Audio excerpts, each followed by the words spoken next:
నమస్తే. గోదావరి జిల్లాలో జనసేన ఎంత ఫేమస్సో అందరికీ తెలుసు. అదే గోదావరి జిల్లాలో సంక్రాంతి పండగకి కోడిపందాలు ఇంకెంత ఫేమస్సో అందరికీ తెలుసు.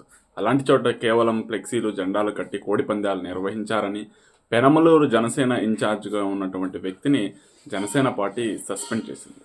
ఎందుకంటే ఇది కోడిపందాలనేవి ఇల్లీగల్‌గా జరిగేవి, చట్టరీత్యా నేరమని అందరికీ తెలుసు. కాకపోతే మనకు సాంస్కృతిక సంప్రదాయాలను కాపాడే పరిస్థితుల్లో పోలీసులు కామ్‌గా ఉంటారు, ప్రభుత్వాలు కామ్‌గా ఉంటాయి.